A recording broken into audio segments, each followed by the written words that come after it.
Hey mamas! Today I want to talk to you about conscious communication. If you want to be a conscious parent, then obviously the way in which you communicate with your kids also needs to be conscious and respectful. If, however, this was never role modeled to you because in the house in which you grew up during your childhood, people had to shout to get their point across, or if you expressed something, an emotion, a belief, an attitude that your parents found uncomfortable or didn't sit well with their values, you were dismissed or you were rejected or you were given the silent treatment, then of course you're not going to have those communication skills. They were never role modeled to you, and it's very difficult to learn them. From where? From who? Until you have a healthy relationship with somebody else who treats you in a respectful, conscious way. You're not going to A, realize that you're doing anything wrong, and B, know who to emulate. So, as always, I'm saying this so that you know that it's not your fault. It's not your fault if you find it hard to communicate consciously. It's not your fault if your go-to is to shout or to ignore or to name call or to say mean things when you are dysregulated, when you are triggered by your kids.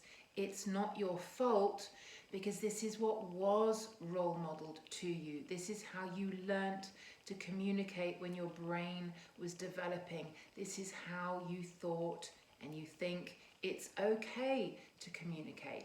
And often it's not until we become mothers and we are in a relationship that we can't get out of, that we want to stay in and we want to get better for, that these things come up.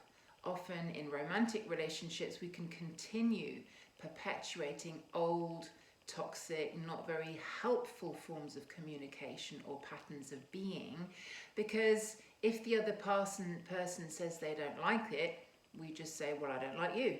And then we leave the relationship, right? It's easy to walk away from things that are uncomfortable if we're not anchored in, if we don't have a reason to stay in, which is what happens with kids.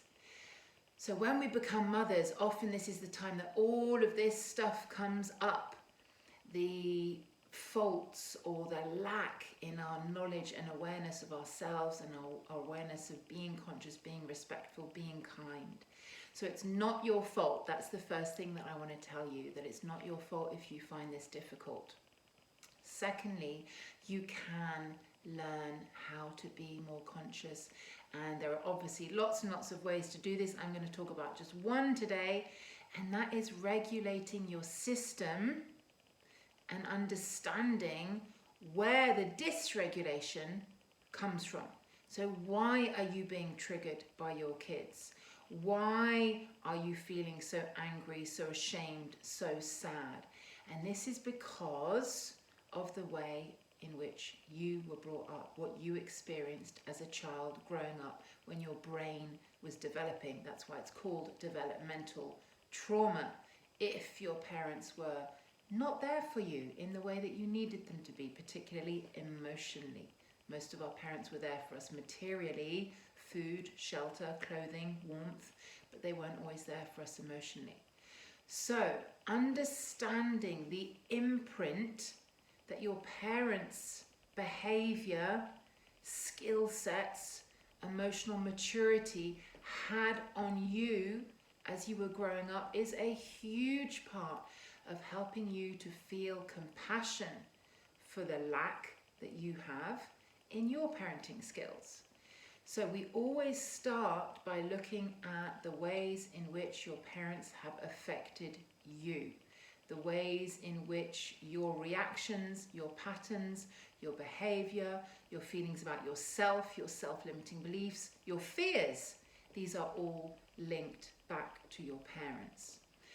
When you have accepted and acknowledged that there were gaps, that there was a lack there, and you can accept that it's not your fault, then the shame lifts. And when the shame lifts, we can start to work on how we want to communicate, how we want to be with others, how we want to feel about ourselves, how we want to accept our kids, our significant others. So today is about me just emphasizing it's not your fault if you don't know how to communicate consciously and respectfully. This can be learnt, and it can be learnt with your kids as the catalyst, knowing that you want to be that better mum, that you want to be that respectful mum.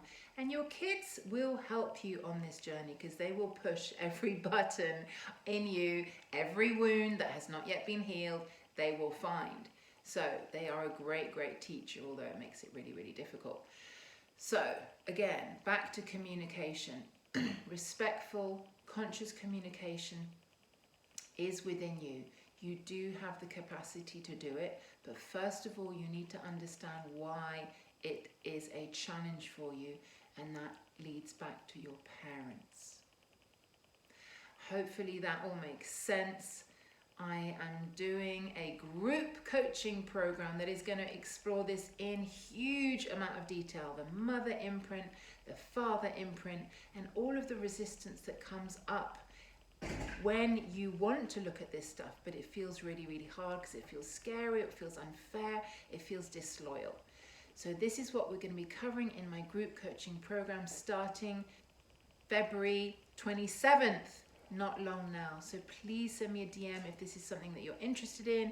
If you want more information about it, I would love to have you join us.